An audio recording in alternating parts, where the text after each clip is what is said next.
Sebelum nonton video yang satu ini, jangan lupa subscribe dan pencet lonceng agar tidak ketinggalan updatean baru dari IDX Channel.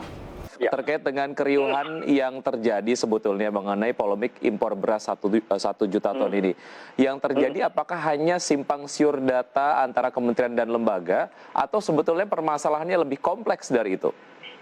Iya, saya kira yang pertama memang terkait dengan data ya. Saya kurang tahu persis bagaimana keputusan ini diambil, yang timingnya sama sekali tidak tepat.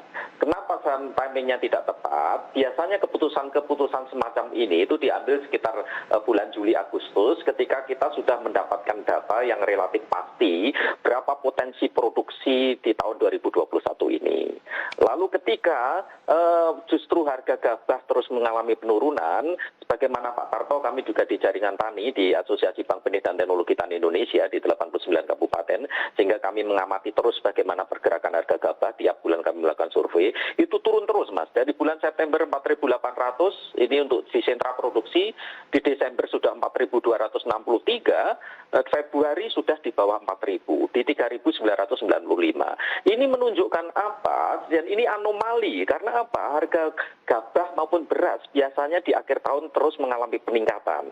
Mengapa mengalami peningkatan? Ya karena tidak ada petani yang panen atau panennya sangat sedikit, sehingga harga beras maupun gabah meningkat. Lalu kemudian tiba-tiba mendadak di awal Maret ini tiba-tiba muncul keputusan impor, sehingga harga semakin jatuh ke bawah. Di bulan Maret saat ini survei sedang kami lakukan, itu rata-rata di angka 3.600. Ini amat sangat rendah. Barusan saja jaringan tani kami di Jawa Timur ini melakukan kajian terkait dengan berapa kerugian yang diterima petani, itu per hektarnya 2,7 hektar. Jadi di jaringan 2,7 juta per hektar, mohon maaf.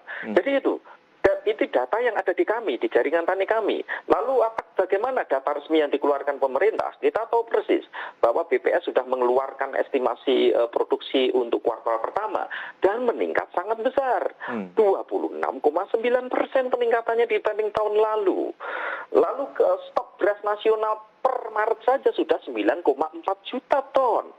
Bagaimana logikanya tiba-tiba dalam kondisi surplus seperti ini, dalam kondisi ketika petani panen raya, tiba-tiba muncul keputusan impor beras. Jadi ini yang menjadi masalah besar bagi kami kan. Dalam arti kalau di sini saya mewakili sedulur-sedulur tani kami.